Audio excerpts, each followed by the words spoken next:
കോറ കോട്ടണിൽ heart embroidery എന്ന fabric വന്നിട്ടുണ്ട് കേട്ടോ. പുതിയ ഷെയ്ഡുകൾ വന്നതാണ്. ഫസ്റ്റ് ഷെയ്ഡ് വരുന്നത് നല്ല ഭംഗിയുള്ളൊരു യെല്ലോ കളർ കേട്ടോ. പിന്നെ ഇതേ വരുന്നത് പിന്നെ ഒരു പിങ്ക് വരുന്നുണ്ട്, ലൈറ്റ് പിങ്ക് വരുന്നുണ്ട്. പിന്നെ ഇതേ ഒരു ബ്ലൂ വരുന്നുണ്ട്, സ്കൈ ബ്ലൂ ആണ് കേട്ടോ. സ്കൈ ബ്ലൂ ആണ് ഷെയ്ഡുകൾ. നമ്മൾ ക്ലിയർ ആയിട്ട് കാണിക്കുന്നത് വീഡിയോയിൽ വേറെ കളർ തോന്നിയാലും കളേഴ്സ് കറക്റ്റായിട്ട് അറിയാൻ വേണ്ടിയിട്ടാട്ടോ ഷെയ്ഡുകൾ എടുത്ത് പറയുന്നത്. പിന്നെ വരുന്നത് ഇതേ ഒരു റാണി പിങ്ക് ഉണ്ട്, ഇതൊരു പിസ്ത ഗ്രീൻ കേട്ടോ, ഒരു ലൈറ്റ് പിസ്ത ഗ്രീൻ വരുന്നുണ്ട്. പിന്നെ ഒരു മെറൂൺ ഷെയ്ഡ് വരുന്നുണ്ട്, റെഡ് ഉണ്ട്, ഒരു റെഡ് ഷെയ്ഡ് വരുന്നുണ്ട്.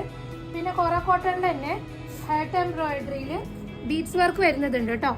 ഫസ്റ്റ് ഷെയ്ഡ് വരുന്നത് ഒരു യെല്ലോയില് ബീഡ്സ് വർക്ക്, ഷുഗർ ബീഡ്സ് ആണ് വരുന്നത്. പിന്നെ അതിൻ്റെ തന്നെ കളർ ഷെയ്ഡ് വരുന്നുണ്ട്, ബ്ലാക്കിൽ ഷുഗർ ബീഡ്സ് വരുന്നത് കേട്ടോ. ഒന്ന് സൂം ചെയ്ത് കാണിച്ചോ, ബ്ലാക്കിൽ ഷുഗർ ബീഡ്സ് വരുന്നത്. പിന്നെ വരുന്നത് ഒരു റെഡ് ആണ് കേട്ടോ, നല്ല ബ്രൈറ്റ് റെഡ് കേട്ടോ. ഒരു ചില്ലി റെഡ് ആണ് വൈറ്റ് ഷുഗർ ബീഡ്സ് വരുന്നത് കേട്ടോ. പിന്നെ വരുന്നത് ഇതേ ഒരു കളേഴ്സിൽ വരുന്നുണ്ട്, ഹാർട്ട് എംബ്രോയിഡറിയിൽ തന്നെ കളേഴ്സിൽ വരുന്നുണ്ട്. ഫസ്റ്റ് ഷെയ്ഡ് വരുന്നത് ഒരു ലൈറ്റ് പിങ്ക് ഷെയ്ഡ് വരുന്നുണ്ട്. പിന്നെ ഒരു റെഡിൽ വൈറ്റ് ഹേർട്ട് വരുന്ന ടൈപ്പ് ഉണ്ട്. പിന്നെ അത് യെല്ലോയിൽ വൈറ്റ് ഹേർട്ട് വരുന്നതുണ്ട് കേട്ടോ. ഇതിൻ്റെ റേറ്റും ഡീറ്റെയിൽസ് എല്ലാം ഡിസ്ക്രിപ്ഷനിൽ കൊടുക്കാം. വേണ്ടവർ പെട്ടെന്ന് DM ചെയ്തോളൂ.